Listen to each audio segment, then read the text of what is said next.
Afternoon, God. Man, chilling, man. How you feeling, bro? Can't complain. Introduce yourself to the people, if you will. So what up, ladies and gentlemen? I am Benda World, the songwriter, the producer, the entrepreneur, the artist.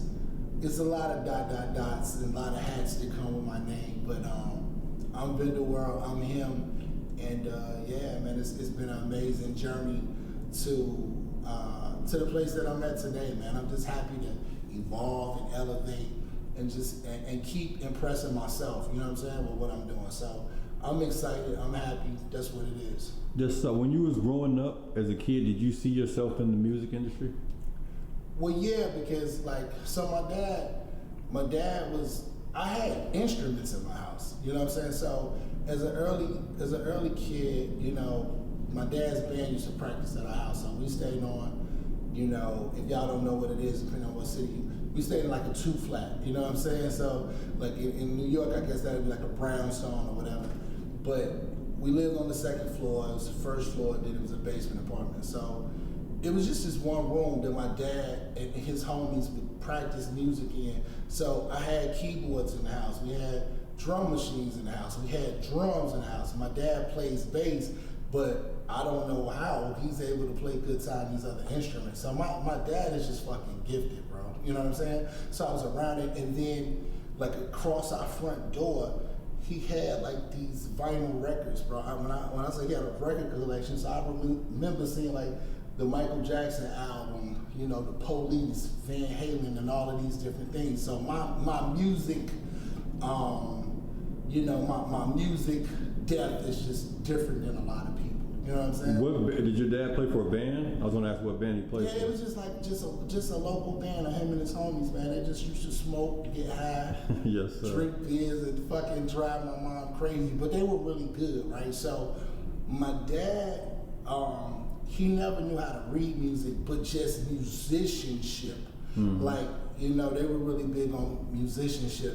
And when I was younger, I wanted to actually play instruments. I just wasn't as good as my dad. I took band in school though, and I actually played the bass, just following after my dad. My fucking fingers was hurting, like that shit wasn't for me. But what happened was we had a talent show, something like that, like not pep rally, but talent show assembly, and I got to perform some song, man, and I was dancing, and the fucking girls went crazy. I was like, man, I'm putting this bass down. Let me just go on, let me go on, rock out and do, you know what I'm saying, what I need to do. And that was really good. So the music was there, but that performance, man, that electric feeling I got of being on stage and just everybody praising and going crazy, I just kind of put those things together. Yes, you know what I'm saying? What's your favorite part about the music business? Actually, if you asked me that question many years ago, it would be the music. If you ask me that question today, it would be the business, right? Okay. And I'm gonna tell you why I'm gonna give you that answer. My favorite part about the music business is the business. It's because I hate to see fucking creatives do so much work, so many hours in the studio, mixing, mastering, picking, shooting videos, getting wardrobe, makeup, whatever you do, to not receive an outcome. You know what I'm saying? Like, when you do something, man, you want to receive an outcome. You want to see the benefit. And I mean, at first, man, that's what held me up. It's just like, I was in the studio to be in the studio. Now, if I'm in the studio, like, niggas they gotta pay for me to come to the studio. They gotta pay before I even get to think about fucking coming to the studio. But that was because I put so much work in and I created value. It's not that I'm arrogant. I created value for my ear and my taste for music and the people that I was in the studio with and the information that I had. You know what I'm saying? What was that thing that transferred you from just being a studio rat, I'm just in a studio, whatever, you know, learning whatever I'm learning, to actually being the guy who has to get paid? What point or what thing or whatever accomplishment got you to that point? I was broke. I was fucked up. You know what I'm saying? So whatever artist, whatever creative, whatever dancer, whatever musician, whatever engineer, whatever songwriter is watching me right now, I was broke. And I know some of y'all watching this shit, y'all broke too. And it just comes to a point, man, where it's only so much time in a day. It's 24 hours in a day. When I was in high school, I was going to school from fucking, 8 to 2 or to 3. You get out of school, you eat, you go out of school. Yeah, you try to have your weekend, you try to eat, you try to play with your, it was only so much time. So it's like, okay, now the adult me or out of high school me is like, okay, now I got a full-time job, I'm trying to work 40 hours a week. 40 hours a week and music time, and you're just trying to establish yourself. There's really no money there. You have to build a brand, you have to build something that people are interested in and are willing to pay and see value in, and that shit takes time. But that's what I mean. Like, okay, if you go from one point to just being in the studio, well, let me ask this: what were you doing while you were in the studio before you were making money for it? I was in there really. So I'll say this: I've always had the gift of writing, right? Okay. I've always been a good rapper. I feel like the point where I started to become more of a songwriter, right? It's totally different than just being an artist and being a songwriter. Shout out to Dream. Like a lot of people say, even me and Dream look alike. Yeah, Shout out to Dream, man. Dream is a great artist, but he's a great songwriter. And I think as an artist, I was selfish. As an artist, you focus on the verse and it's about you. As a songwriter, you focus on the entire body of how people could sing the hook, the music, the melody, the mix. And the more I got out of my way, and I just had to learn it. It took me many years to just even really understand how my voice from, imagine rapping on your table in the lunchroom to being in the studio to how you sound. I couldn't even fathom how the fuck I was sounding coming through a microphone and recording and hearing myself at the same time on top of the beat. Mm-hmm. So now I got the beat playing in my ears, I got me rapping into the microphone, there's all this shit going on. So it took me many years to just kind of grasp the concept of how to record. And funny story, right? I was in the studio with Kanye West. I played him on music, and he was just like, yo, you could rap, but turn this shit off, it's hurting my ears. And I'm like, what the turn? Wait, before we go too far, how did the relationship with Kanye even happen? How did you even meet Kanye? How did I meet Kanye? So I think the first time I met Kanye was probably at the Cotton Club. They used to have open mic battles in Chicago. And I think he just popped up. Like all the hardest rappers in Chicago, you know what I'm saying, went to these battles. And that's just what it was about. That was the culture. And then my dog Burundi, he was working on a song with this artist. He had a female artist, and I helped him write the song. So like, even before I came a songwriter, I was helping write the song or whatever with two other writers he had, and Kanye did the beat. So he leased the beat. I think he leased the beat from Kanye. So what year was this? That was like 01, I think. Like 01. So he leased when he was like fresh, hot, Blueprint came out type shit. Well, Blueprint. Yeah. So when man, he may not have been hot yet. He may not have been hot yet. Like when H to the Izzo was coming, niggas had 2 ways in time ports. Okay. You know what I'm saying? So like, basically, when I went to Kanye's crib to tell him that it was going to be a rap on the song, I don't think Kanye knew that I was going to rap on the song. So Burundi took us there, reconnected. So this is like my first time sitting in Kanye's house, the one that's in the fucking Genius movie. On 79th Street? No, it was on 95th actually. Kanye was on 95th. I think it was like next to a little bookstore. He was there. He had long hair and braces. John Monopoly was there. My dude Corona Brown, like he was just recording in his crib, and then while we was recording, Kanye had like a little fucking DVD player. He was just chilling while people was writing their verses and smoking or whatever. And so I go to rap on the song, and Kanye like, oh shit, I say the verse, and he fuck with it. So then he immediately changes the whole beat for the rap section, right? Okay. So Kanye changes the beat.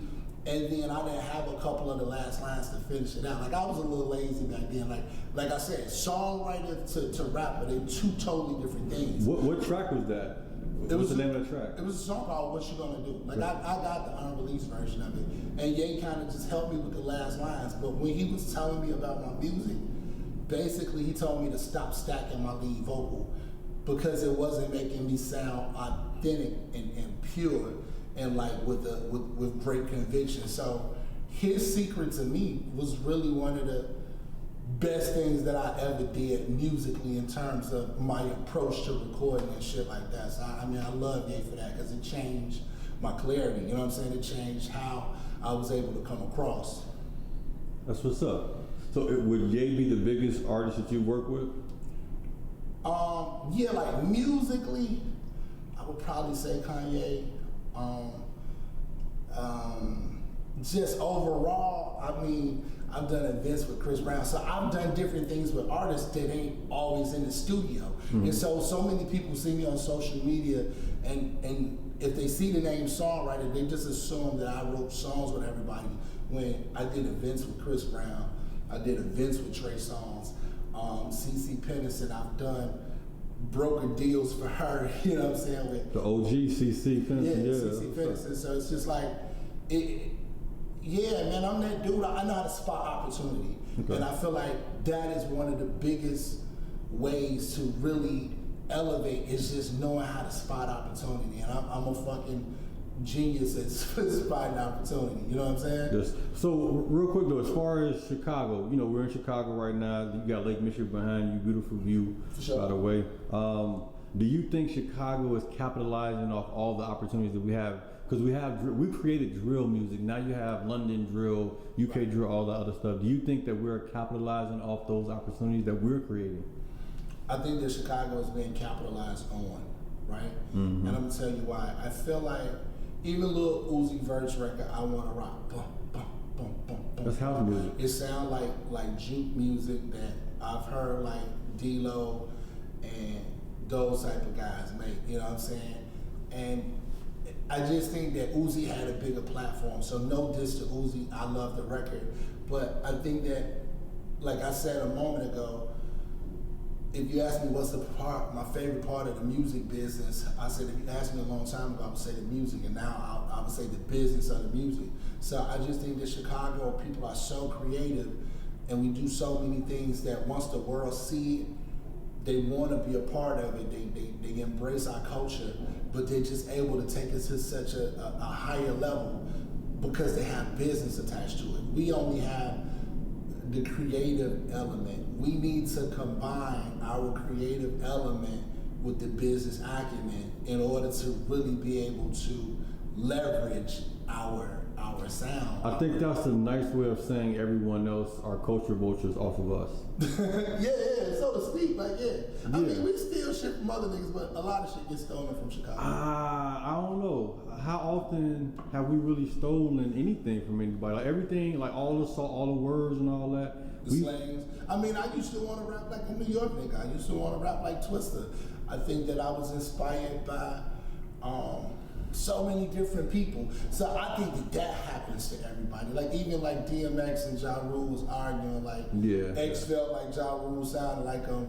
And I think there's a definitive space between DMX and Ja Rule. But I think because of the voice textures, X was like, I don't like this shit. You know what I'm saying? Shout out to Chris Gotti, shout out to my Murder Inc. peeps, you know what I'm saying? Like shout out to there is a thin, like you said, there's a thin line between, you know, those two, but there's a distinctive line as well. But there is a thin line between borrowing in the artistic way and just straight stealing. So the thin line for me, for one, I'm from Chicago, so I got like my heart is in the way. Right. I just don't like how we have all these people making millions of dollars of what we made, like King Louis. King Louis and his people created drill music. Most people, you ask about drill music, they won't even know who King Louis is. Shout out to Louis and Doe. Shit like that, you know what I mean? And it's like they're not getting the props that they deserve. At least I don't feel. And when you brought up Twista, my man instantly thought like, does Twista get the props that he deserved for actually putting Chicago on his back? Chicago. Twista was like the first major rapper from Chicago. Yeah, Twista was sounding loud. And I mean, like I said, my first major deal was a part of a company Legit Ballers that Twista was involved with. I think it's always business. Like, you know, no matter how many different ways you ask me this question, it's going to get back to Chicago people are able to cultivate, create a thing. But I think that's where it stops, right? And that's why I think I'm so important. Benda World is so important because even if I don't have the fucking answer, I have the resources to get the answers. And just imagine us having so many people that's great, like King Louie and all of these different rappers, but they don't have the teams around them to even make sure that they can monetize their dream to the fullest of potentials. So we're gonna always be halfway lit if we doing the best of shit, but somebody else takes the financial burden, the investment of marketing. They're putting this in, they're putting that in, they're using publicists and PR and they're driving it. Do you think Chicago can come together like that? Because we are a segregated city to where, like you say, you may not know what to do or have all the answers, but you got the resources. So somebody from, we're going to use what's famous now, somebody from 63rd could have the resources, but someone from O Block could have, you know, the knowledge or the go-to people. And because they're from opposite sides, if you will, it'll never merge. So do you think Chicago can do that, can merge like that? I don't think the people want that, right? And I say that, you know, I can't speak for niggas, but I got homies that's OTF, and then I got homies on the GD side of shit, you know what I'm saying? And I fuck with all of them the same. Like, I'm here for the greater good of everybody. I think that it's a lot of hurt and bloodshed behind the reason. Excuse me. It's a lot of hurt and bloodshed behind the reason that certain things in Chicago will never be, right? And what I do when I use my platform is I just advocate to keep the death and the violence and like the excess glorification of shit down as much as I can. But you can't tell a person that's lost a loved one over here to go fucking turn the other cheek. True. And I've asked that question. I've literally called niggas on one side and the other side, and it's like, I get it. I'm not saying it's right, but I understand when your loved one is hurt, how it'll change your whole viewpoint about dealing with somebody. But could it be? Yes. Chicago needs to just have an open mind. We're really a gangster city, right? Yes, sir. However, and I'm gonna say this on camera, on record. Yes, Chicago is a very gangster city, but what's really gangster is us reaping the fucking benefits of all of the fucking work that we put in. That's what's really gangster. So, are you telling me that because you'll kill somebody and you'll step on somebody, that's more important than you feeding your family? Mm-hmm. It's more important than feeding your family. It's more important than becoming rich. It's more important than generational wealth. Like, you gotta pick a side. Like, if that's what you want to do, that's what you want to do. That ain't what the fuck I want. But so that's why I say it's hypocritical on one point. Like, we can say we want to be rich and all this other stuff. Yeah, but at the same time, you're cutting off your nose to spite your face. Actions, exactly. Like, again, I'm going to use the 63rd and O Block example because these are the most prominent people outside and inside Chicago right now. Mm-hmm. Let's say, okay, Dirk is where he is. Him and Duck could have made millions upon millions of dollars together. You feel me? He could have easily signed Duck if they would have buried the hatchet, if you will. I don't know the ins and outs of that situation. They could have easily made each other millions of dollars. So on one note, we're saying we want to be successful. We want to do all these other things. We don't want to have to look over our shoulders. This is a way to not have to do that. Right. But we're not doing it. But we also want success on our terms. Yeah. That's what Chicago wants. So even when I get into it with artists, I don't want to say get into it with, but for lack of better words, you know, the debates with artists, or what'll make me not work with you, is niggas coming to me telling me, you're coming to me asking for help, right? Then you want to dictate my pace, or this is too high, or what's my guarantees? It's like, yo, it's nothing fucking guaranteed to you. This is the music business. If I'm getting you marketing services, then I'll get you marketing services. If I'm getting you write-ups, you know what I'm saying, if we're gonna get you some interviews, I'll go get you all of that shit. That's the guarantee. But I can't force people to like you. It is so much other legwork that comes along with pushing the artist, right? And artists just feel like because they see me at the BET Awards front row, it's like, all right, well, if I pay you, I want to sit right there. But it's like, you're jumping over the 20-year career that I had. You know what I'm saying? I started in music as a kid. I started passing out flyers for niggas. I used to be an intern for John Monopoly. It was many times, like my brother was in a rap group, Lyrical Tribe, like I just asked, can I go be around? Like I snuck, I was in so many clubs, nigga, before I was 21, it's crazy. Like, you name it, I was in there. And it just taught me a lot, man, because of my access. So like when people deal with me, it's really the greatest opportunity for you is my access, because I can call a record label and be like, yo, I'm feeling this. I can't call the fucking radio station. I can't walk you into that bitch. I can't walk you into the fucking record label. I can't introduce you to this artist. I can't introduce you to the people that make things move that you don't see. But what's my benefit?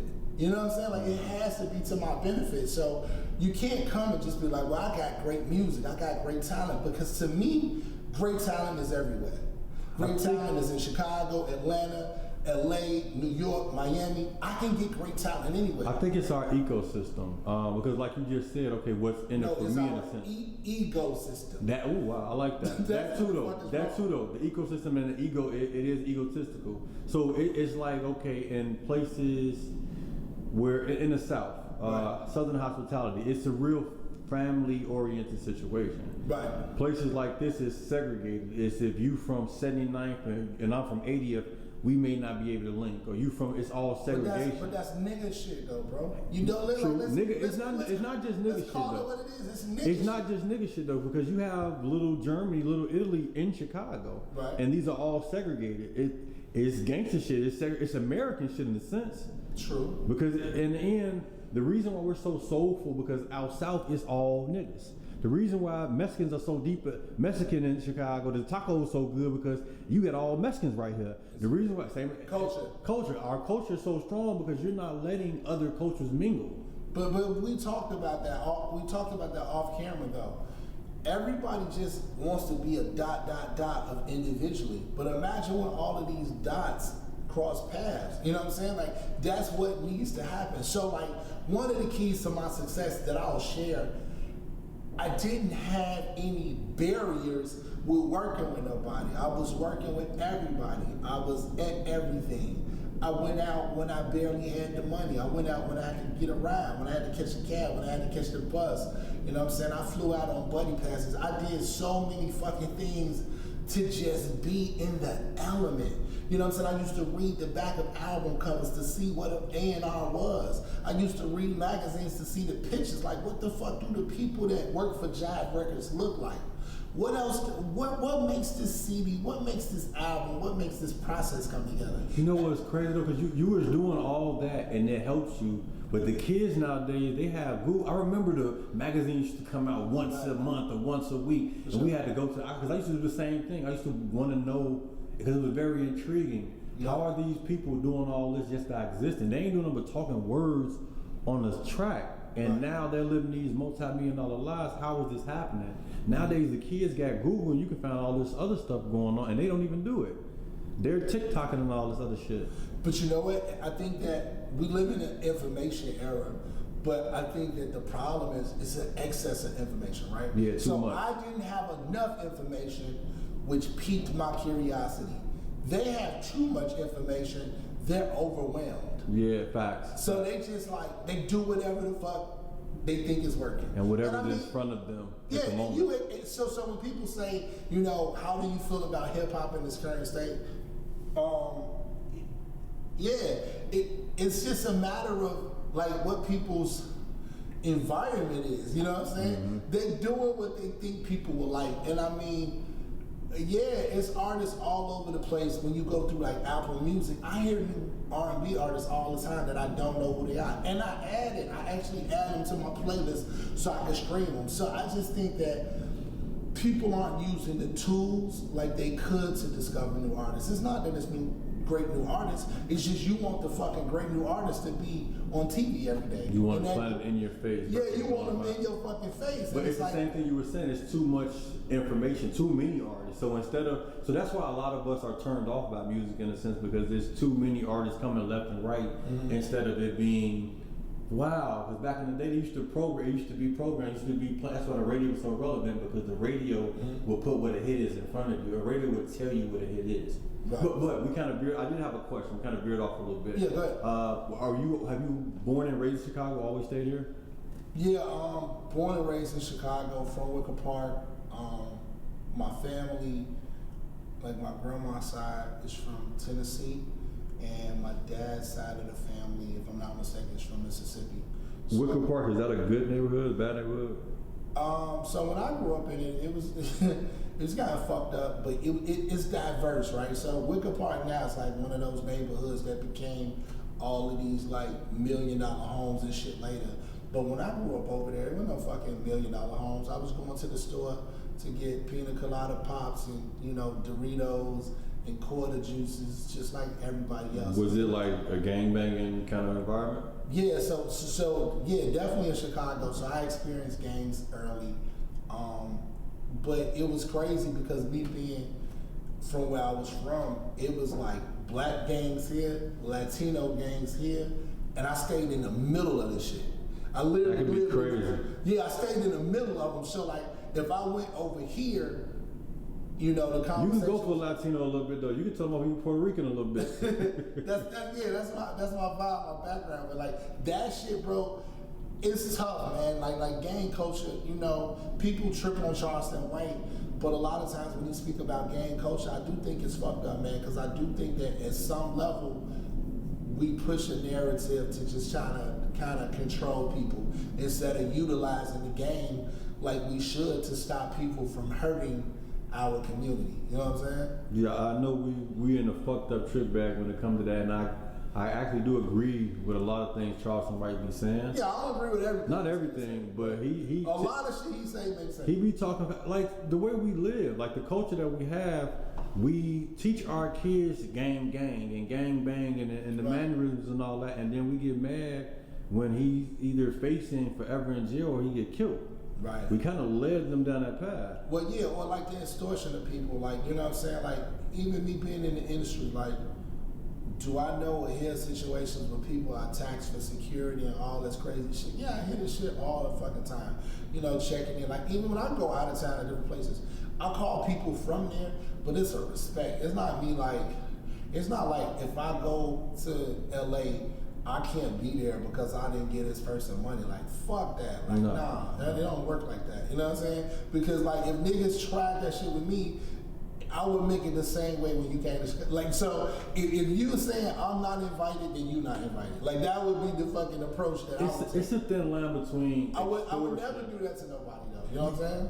It's a thin line between extortion and letting your people know I'm gonna be in. Yeah, like I let niggas know in LA, yo, I'm pulling up, bro. What y'all on? Shit like that. What y'all on? Niggas in New York, yo, what's up? What y'all on? I'm pulling up. Niggas in Houston, Jay Prince, these people, like, yo, I'll be in Houston. So if I'm in Houston and per se something don't feel right to me, niggas is on alert. Yeah, because they already know. They already know I'm coming. So that's like more so like me just.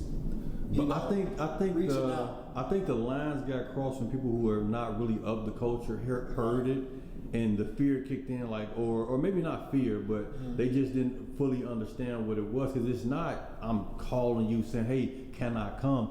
It's I'm pulling up with y'all on, or I'll be like you say, just in case if I'm here and if something goes wrong.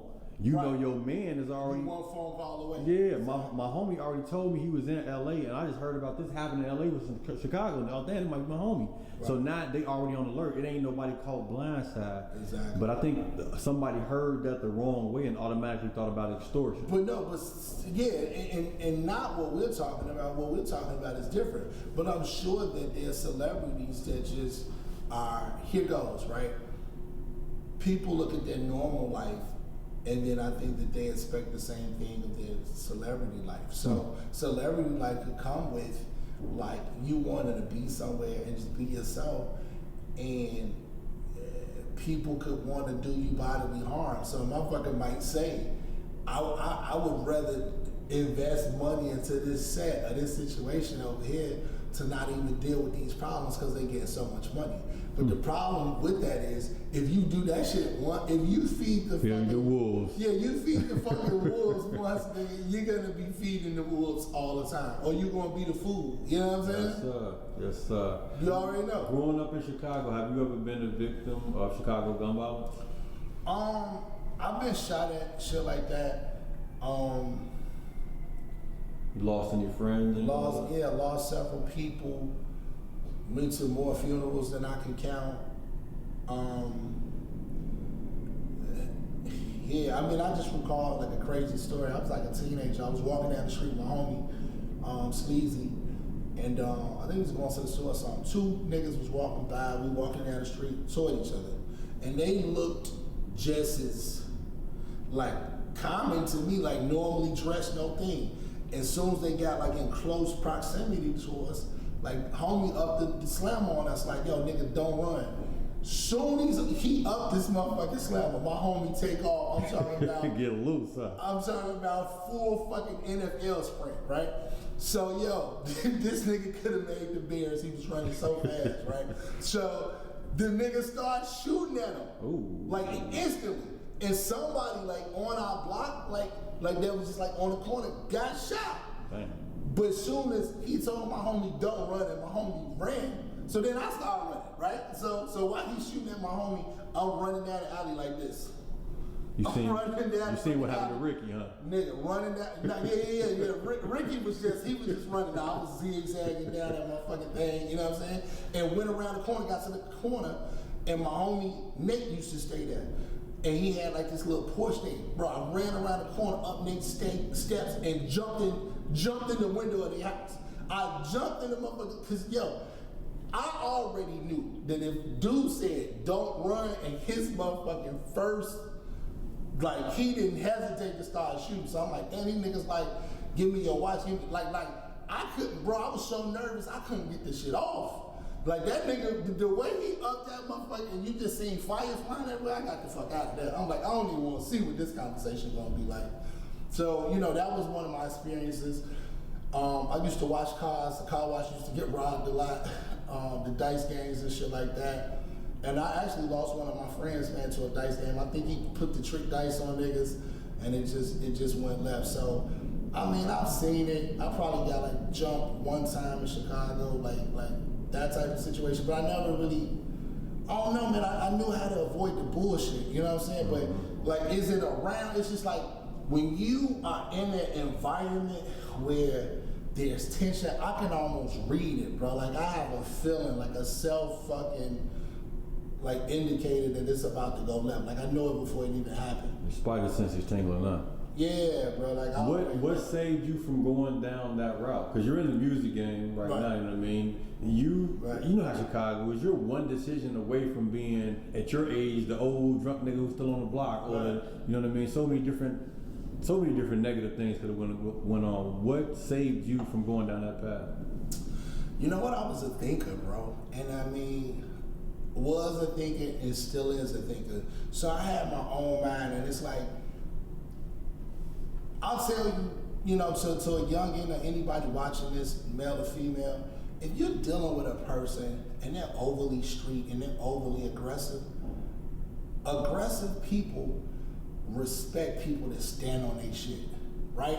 And that's the only way at a certain point that you're gonna get the respect from people is to just stand on your decisions. Like I remember, like niggas had me like at knife point, like some Mexicans trying to get me to join the gang. I'm like, I'm not with this shit. Like this gonna be what the fuck it's gonna be. You know what I'm saying? And then I'm like, I just stood on it, bro. You know what I'm saying? So could I have gotten cut and lost my life and all type of shit? But yeah, you know, it was like me putting hands on them niggas at a certain point, because it's like, if you're gonna attack, bro, attack. You know what I'm saying? And I just say to everybody, you don't want to be in that situation, but you don't want to be not firm with the person that just there mentally, because other than that, they're gonna bully you, they're gonna make you do, you know what I'm saying? It just becomes beyond your control. And I just never let niggas put me in situations where shit was gonna be beyond my control, because I was gonna make them fucking feel it, the burn, you know what I'm saying? Like, all right, cool, y'all wanna aggressively do this shit, and I'm gonna make it painful. You know what I'm saying? And it's just like, yo, just like people don't, you know, people hurt people, other people don't like to be hurt either. You know what I'm saying? And I know that, so that's just how I'm coming. Just you said something happened when you were younger.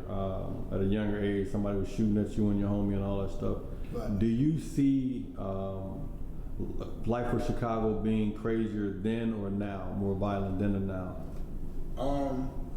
I will say that I see more violence now, right? I feel like we could easily pinpoint in Chicago at a certain time, like, oh, something happened, this person owes this person money.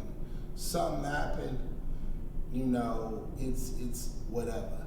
But now I feel like the violence in Chicago, from what I see and what I hear, you know what I'm saying? So I don't want to speak out of ignorance, but it just seems so rampant. So then what I look at is some of the narratives that come behind the violence, and the violence like, yo, I'm gonna, you know, hurt somebody, I'm gonna do it on live, and I want the clout, I want the accolades from hurting people. You know, when I seen coming up, the cloth that I'm cut from, nobody wanted to be known for just doing acts of violence. You know what I'm saying? So like the fact that people really want to be known for their violence right now just lets me know it's a different thought process out here. And it's like I'm not kicking them shorties. I hope they find guidance. I hope they find something that fulfills them, that can kind of put some love in their heart. I just think that people lack love. But I agree. It's definitely a different place, bro. It's like when I was on tour and I was coming back and forth to Chicago, people was like, be safe. And I really didn't get it. You know what I'm saying? It's like so many people call me before they come here because they're like scared. Where should I go? Where shouldn't I go? So I'll be on the fence with what's more violent than or not. Because I remember being a kid and it was so much going on before I even turned 10 years old. Like I done seen so much shit. Right. But then on top of that, as I grew up and I realized it was 1,000 murders in 1992. You know what I mean? It was 900, 1,000, 1,200 murders in the 90s. Nowadays, I think it's just more ostracized. I think it's just more put on the news. It's just in our face more. You said the lens, the optics is, so you feel like the shit is the same, but now we have more information to it's more on the news. So back then, there was a 15-year-old kid it wasn't as many as there is now, but there was a 15-year-old kid shooting. But if you were 14 or if you were 17, you don't look at that as a kid. You look at it as somebody shooting. But now, let's say if you're 30 plus, 40, 50 years old, you're like, man, these kids is wild. Yeah. But back then, it was just somebody. It's the same thing. People are still shooting, but nowadays your vision is just different. You're at a higher ground, so it just looks different. But I know it's only been 600, not only, like that's a good thing, there's only been 600 murders from January up until it's December 10th. When it was 1,000 back in the day? When it was exactly. Well, you know what? I will say this. The OGs and people that I was around, I definitely feel like they're more aggressive than these dudes. And when I say aggressive, like, niggas are scary as hell. Yeah, like when I say aggressive, I'm talking about you got swole nigga, you got niggas beating the fuck out of people getting violations and gangs, people you fucked up the money, you know what I'm saying? It's all kind of different type of acts that, you know, just occur. And now it's just more like, it's just more shootings going on than anything. But you don't have to be tough to shoot somebody. Mm-hmm. You know what I'm saying? Like anybody can shoot a person. You know, so then it's rough because then those guys go to jail and it's like now you ain't. Yeah. Now you in there with the hands. Now you in there with the real fucking goons, the real savages. That's been in there since the 60s, 70s, 80s, yeah. You know, they work out every day, they doing fucking burpees. Like you take a nigga with an extendo and then you put him in a fucking jail cell with Suge Knight. Like he don't want to be in there with this nigga. You know what I'm saying? Like it's no. Yes, sir. Yes, sir. What do you think drill music has did for and to Chicago? I think drill music created an outlet and an opportunity for people to express themselves and feed their family, which is good. I think that it pioneered a sound that we hear across the world. Shout out to DJ L. Like me and him talked about it on live one day. He said that he felt like he hurt a lot of people though, you know, with that music and that sound. And I just say that it's bittersweet, right? So people listen to music and they internalize the message instead of being able to like listen to the message and separate the art from the artist. You know what I'm saying? It's almost like me watching like Menace to Society or Straight Outta, you know what I'm saying? Boys in the Hood, you know, that type of shit. Like, I didn't have to be that, but when I watched Menace to Society, I definitely wanted them motherfucking corduroy house shoes that old dog had, you know what I'm saying? I was everywhere. Rocking a white beater. Yeah, I wanted a fucking white beater. I wanted me some little khaki shorts. I wanted me some little braids. Yeah, a lot of niggas got braids around. Maybe that media did fuck me up, but yeah, it's like, I just, man, thank God for my mom, man, because my mom was like, yo, you your own person, you know what I'm saying? That go back to what we were saying before we cut the cameras on about the thing that I see that we have as far as a problem is lack of foundation. You had a foundation, like you said, your mom was able to be your center. It's a lot of motherfuckers just roaming loose out here. And before you know it, it's a slippery slope. You done this and then you done that, and it ain't no going back from certain shit. Right, they the mom and the dad.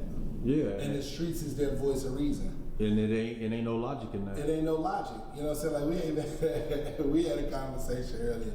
I won't say who we was talking about, but you know what I'm saying? Like where if a person owed this person $100, now they did thousands of dollars in transactions. Yes, sir. But you know, they're like, y'all kill this person over my $100 because it's the principle. I'm like, there's no fucking principle in being stupid, right? You don't, Yes, sir. You don't kill a person over $100, man. And you, whoever needs to hear this message, I'm talking to you. You don't kill somebody over no little shit. You know what I'm saying? Please take my advice. Like, save their family the funeral, save yourself the jail time, save your other family members from being shot at. Like just think, man. Like, is this shit worth it? When keeping it real goes wrong. Basically. Yes, sir.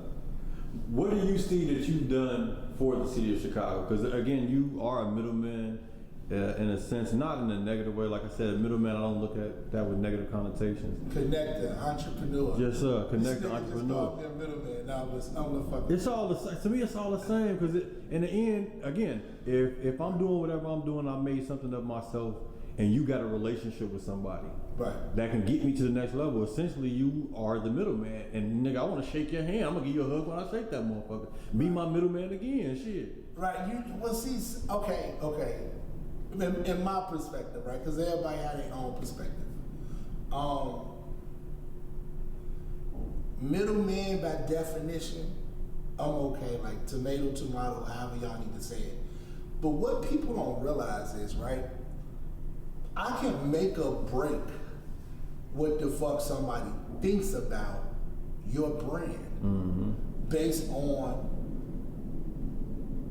my level of respect, years in the industry, my seniority, you know, my viewpoints, the relationships. So, you know, when people look and they're always just trying to get the quick fix, like, yeah, music and the streets and drug dealing is so much close to one and the same. But, you know, a person like CeCe Peniston, we talked about CeCe Peniston, I've been able to get her, you know, big checks just because I knew the other person on the other end would benefit from having CeCe Peniston do this event. Just like I knew CeCe Peniston would benefit from, you know, what I thought about sitting in a room where people are talking about their next music event. So I'm sitting at the table, and then this is somebody that's close to me and what she has with their needs. So it's like my ability to come up with what's needed. You know what I'm saying? Like, it don't matter because I know this person and that person. That shit don't matter. What matters is when you want Lil Durk's video director, and I go get you Lil Durk's video director. What's the biggest check you've ever got somebody? Because I worked with him. I mean, I don't want to say the amount, you know what I'm saying? But was like, it in the M's? No M's, but like even when I first started working with CeCe, like I had a six figure, it was like a royalty deal. It was a company that came to us that wanted, but it came to me through my dog Jason, and they wanted to do like pay her in advance for royalties, but she would have to pay like an interest on it to just receive like upfront money. And what I did was I got them to like audit like her publishing catalog. You know what I'm saying? To just see what it was worth. So like with that type of shit, it's just helpful to artists. So like my relationship to her, to CeCe Peniston, is I help her with her social media and content creation. But a lot of times I play the role of whatever I need to do to assist the people that I work with. Everybody doesn't have the same need for me. So it's like that middleman shit is stupid because like I'm the fucking visionary, you know what I'm saying? Like people don't look at Puff, you know what I'm saying, as a middleman. People don't look at Jay-Z as a middleman, you know what I'm saying? Like Dame Dash is not a fucking middleman. Like if a lot of these guys didn't exist in certain situations, the whole situation wouldn't happen. Like 50 Cent, like he's not the fucking middleman between stars and the actors. But see, there you go, that kind of is, and the way we put negative connotations on things, is I don't think that's negative. We accept a lot of dumb shit. Females call each other the B word, thoughts, we call each other niggas, all type of dumb shit, but then when it comes to middleman, it's like, no, I don't want to be, to me that's weird. Because listen, I'm gonna tell you why, like, do the shit like really make me crazy? No. But what it does is it belittles a person, right? So even when I talk to you, you know, you could be behind the camera and be an interviewer, but I know you're more than a cameraman. Like I've seen you filming shit which could go to television, Netflix, streaming. It don't have to be for social media content pieces. It could be used in somebody else's story. You know, I recently found out like when big like crime scenes or shit happens, the people that show up that gives the footage to the news, sometimes they're freelancers. They don't even work for them, and they pay heavily. Most of the time it's freelancers. Yeah. They pay heavily for that footage, right? So it's back to, you know, the conversation of, you know, what's my favorite part, the music or the business? And I said, you know, now it's the business. So what you may just be a great serviceman, but then people need somebody like me to go to NBC, to take you to Fox 32, to take you to Netflix. So it's like, hey, you know, the person that's literally an executive of his own company and walking you into other major companies, you can't treat me like a fucking flunky and like I'm your appointment center. I'm not your motherfucking appointment center. Get the fuck out of here. Like, niggas got me fucked up. Like, but see, you never seen me let my hair down on niggas, but nigga, that's what I'm saying. Let my motherfucking hair that's down the ego on part, G. quickness. Like I hear you loud and clear, and I'm not trying to sell you short. I'm not trying to sell nobody short. That's not my But no, listen, not trying to sell a person short is selling them a short. Like, you will never hear a person call a doctor just a person in scrubs. They're gonna call him a doctor. They're gonna give him that title. Yes, sir. Right? Like, listen. Middleman, right? Very small. Stockbroker, very big. If somebody comes to me about this footage that we shooting right now, and you have the footage in the fucking physical camera, but I have the fucking relationship that can get them to pay us money, am I the broker? I'm just in the middle. Listen, am I in the middle of you and the money, or am I actually brokering what you have with somebody that I built something? See, what people don't see is I built something with these other people. So you're discrediting me and my work over here. Okay, so I'm gonna honor that because you don't want to be called that. I'm just giving you my point of view. No, I'm not mad at you though, bro. I'm just saying. No, I ain't taking it as that. We're just talking. It's all love. Yeah. So I will honor that because you don't want to be called that. I'm just giving you my point of view with that. If somebody wants to call me a middleman and I done escorted you to get $1 million and I got 30% of that, call me whatever the fuck you want to call me. Call me the middle guy. I don't give a fuck. Just give me the check. Right. I still am a broker as well, but essentially these are the same things. It's a synonym. But we kind of went past the next question. But people know. But listen. A broker is respected. An attorney is respected. No, listen. People listen. The publicists, different people like. Whether you like I'm not saying that they're respected or not. I'm not saying they're respected or not. Okay, you was called, let's say 100 years ago, you be called a nigga. Right. And it would be, oh, how dare he call me a nigga? Right. I done called you a nigga like 12 times in the last hour. You feel me? So that's what I'm saying. It's like, so it's whatever way you take it. I got you. And I mean, like, at the end of the day, I'm gonna take it to the motherfucking bank, depending on if I want. So you led me back to my question. If I want to deal with this shit. What's the biggest check that you've received in the music game? It varies, bro. I don't think I got. Listen, and this is the God honest truth. I don't think I really got the biggest check, but you know what I've gotten, and this is the real motherfucking thing that makes me happy. I've gotten continued checks, right?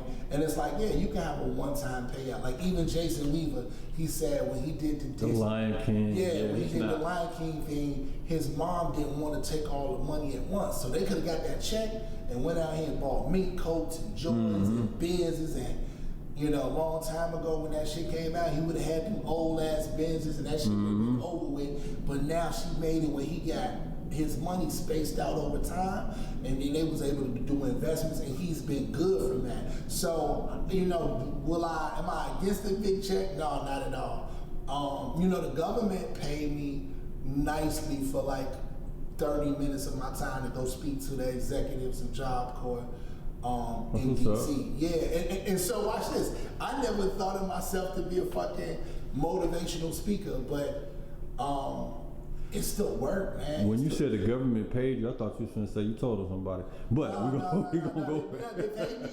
They paid me to come speak to them about social media.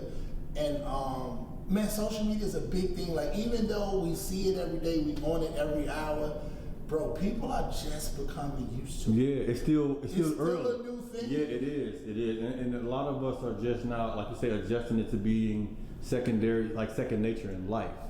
A lot of us, 5 years ago, man, you on social media all day, you on internet, you know, but nowadays people are realizing you can get big checks off this shit. And the internet was my pivot, bro. Like I've had Reebok sponsor me before. They asked me about my social media numbers. Like literally when Reebok gave me sponsorship before I went on a tour, shout out my dude Tyler over there.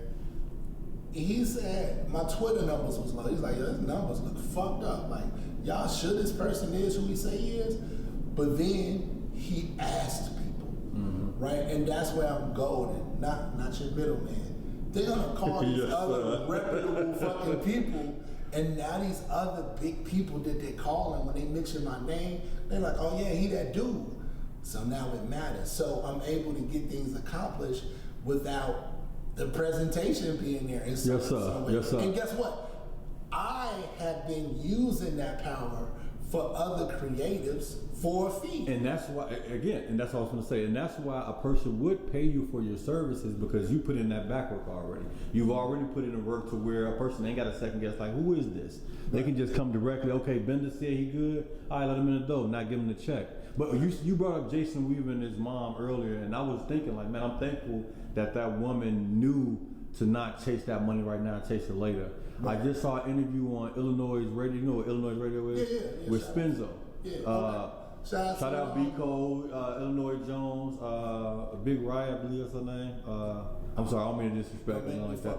Yeah, I don't want to disrespect nobody. But okay, so Spenzo was on their platform, and Spenzo was supposed to give me an interview a long time ago, and he know what time it is when I see him. But anyway, he was saying to them that he don't get no money off Wicker. That's one of the biggest Chicago songs ever. And Young Chop did it. So Young Chop don't get money, or he? Chop probably eats off the record. But Spenzo don't eat off the record. So here goes. Let me explain something like that. And I'm not speaking on Spenzo business. I'm just speaking on music business, yes, right? Sir. So this is what people pay me for in a consultation. So that song could have totally been that the people that invested in it needed to see a return and felt like they weren't recouped for what they, and the word recoup means gotten all of the money back that they put into the artist or project to get it off the ground, along with paying producers, along with paying for videos, along with paying for other stuff. So if you're in a situation where you don't recoup, which is make the people their money back with a profit, you may not be paid you may not be paid off something that's doing extremely well, because like the equivalent of a song doing well with streams but not physical sales, like even Snoop Dogg talks about it a lot. He said he just did like 1 billion streams, and he said it was less than $45,000.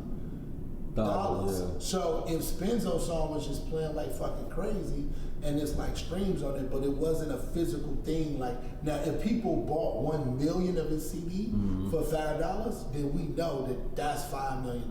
That's like an easy, easy math situation. But yeah, it's just not like that. And then if you're signed to an artist could be So an artist could be signed to management. And then the artist could be signed to management or production deal, right? Like this is what happens sometimes. Like a person has a production company, they sign the artist to the production company, and then what happens is they don't really sign the artist to like Atlantic Records or whatever. They sign the company over there, and they have the authority to release music on this artist. So that's the kind of shit y'all want to know and ask me about and just pick my fucking brain about. Hit me up, DM at Benda World, Benda World. That's what the consultations is about. Because if I can teach you these things, which I know, man, it's all love. But I think that sometimes artists don't take so much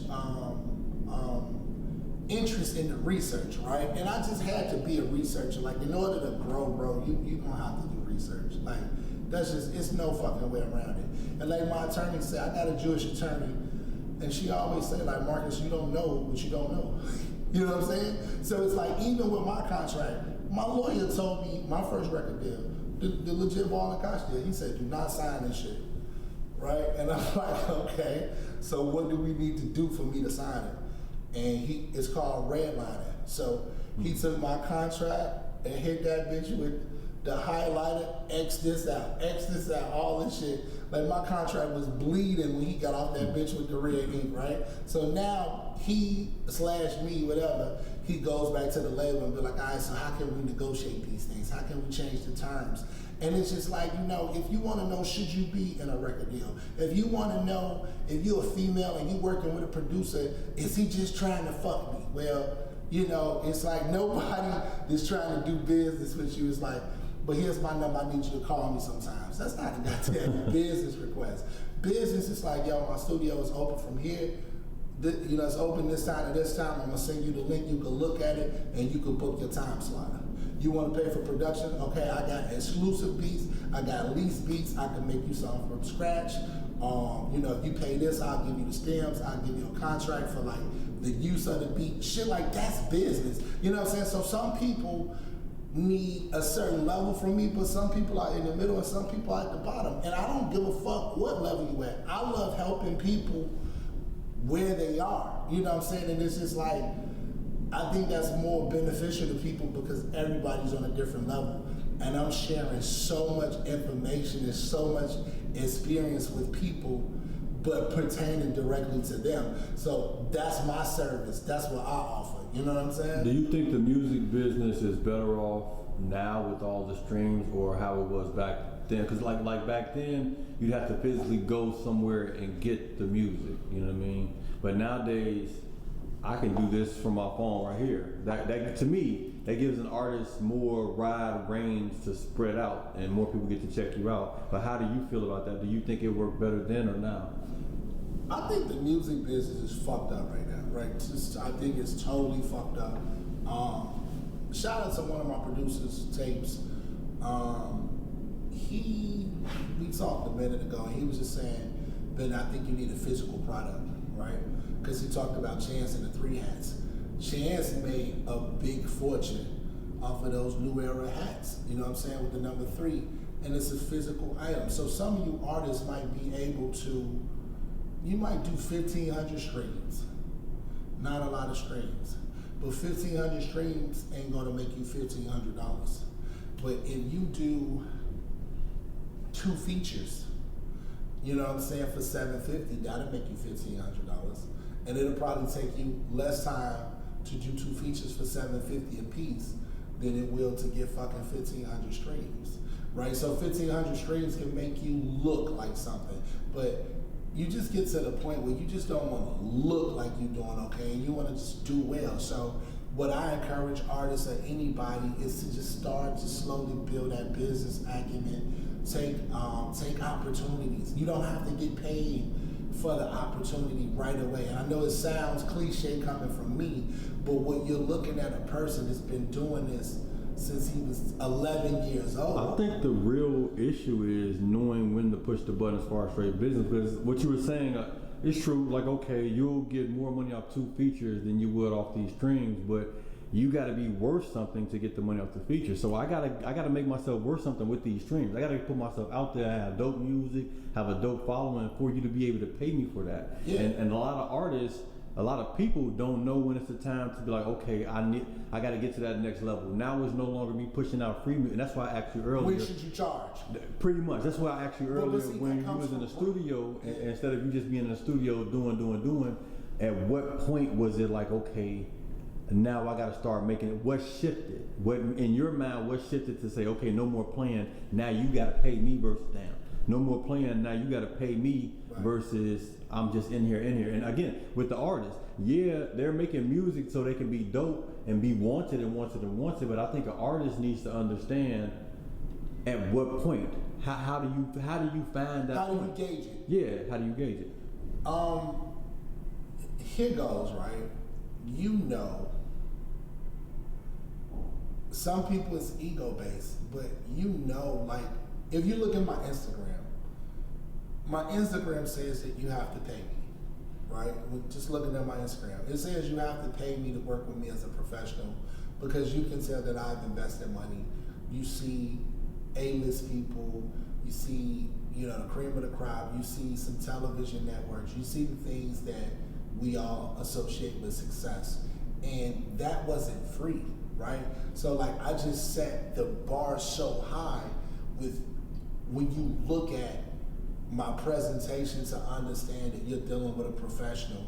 And I think that some people just want to start out at that level and without any type of legwork. And it's like, you know, I didn't get to this place without legwork. So I think you should put in legwork. But people should be offered, like if people aren't offering you to be paid for stuff, then it's probably because you don't have enough brand recognition. But see, another thing that I'll give creators a gem, like you don't even have to be offered to be paid for shit if you create your own concert. Like shout out to Josh K, that's one of the artists I work with.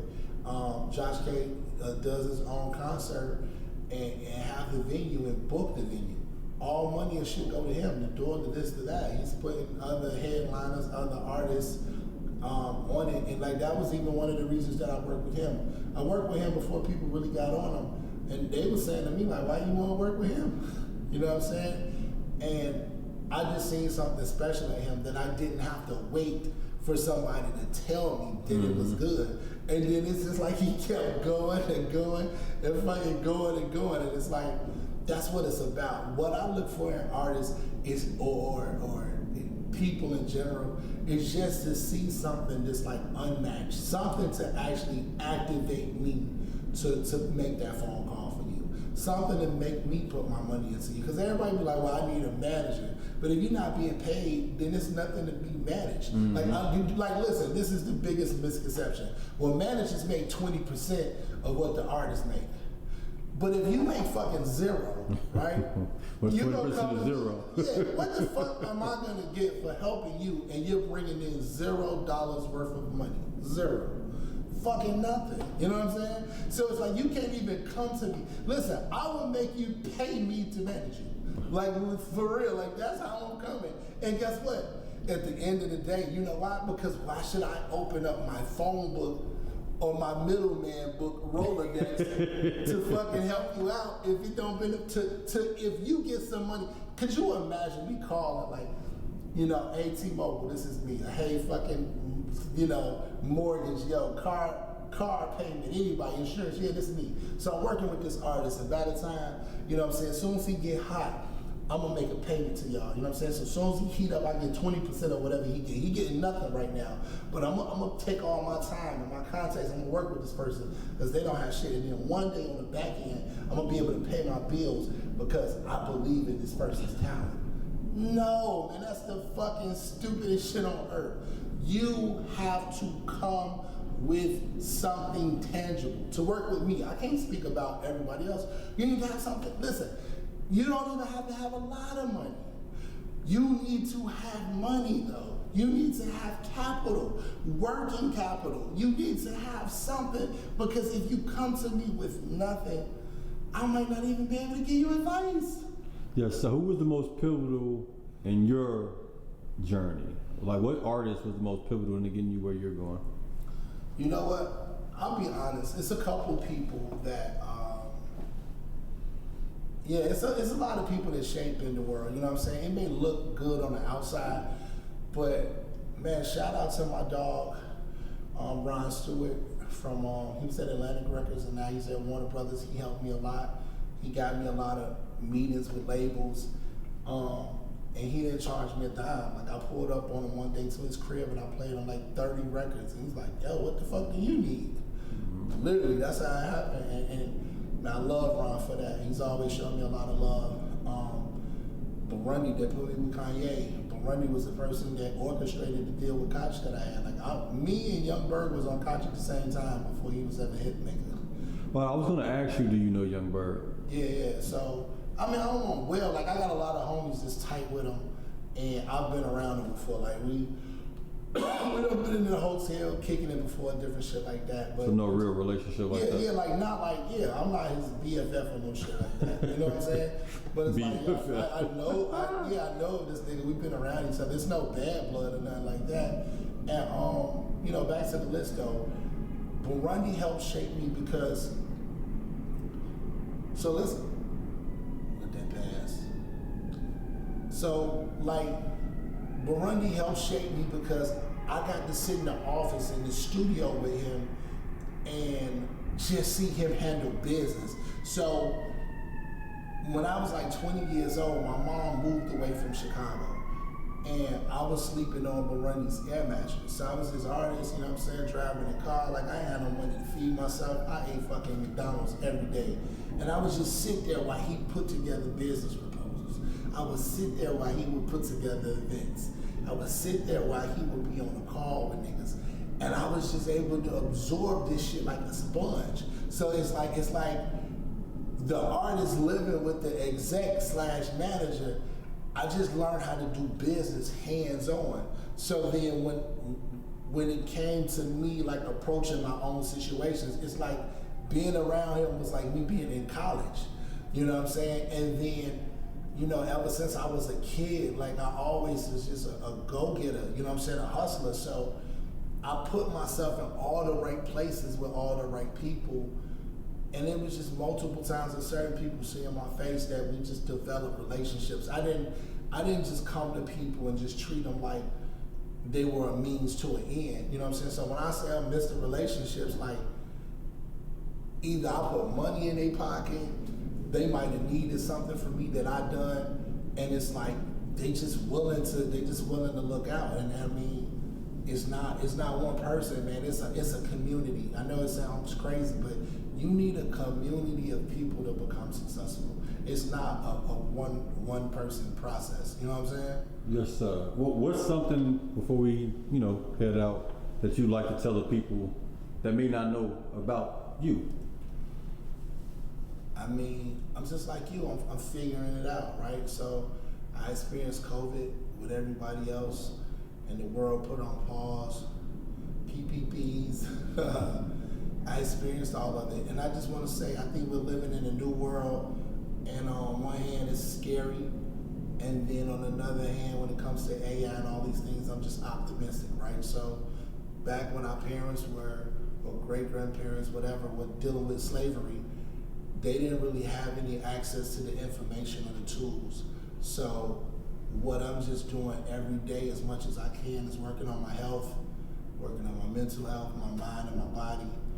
And I'm just taking some time to allow myself to be better and better and better. And it's not only am I setting goals, but I'm creating structures and systems to accomplish it. So you can set goal, and you'll burn out. But if it's like, if you want to lose weight, just go to the gym like every day. Like make it your business to make this just your recreational place. You know what I'm saying? You gotta create systems to accomplish the goals. If you just got a bunch of goals, that's a bunch of thoughts. You're gonna need some type of action plan. So just me, I just been in action mode. I've been in thinking mode. I ain't trying to move too fast. I ain't trying to move too slow. I'm moving at a comfortable pace for myself. And I think that's the dopest thing to really get people to the next level. So that's where I'm at. I'm taking my time and I'm investing and making great financial decisions. Yes, sir. With that being said, peace and love. Love, man. Benda World.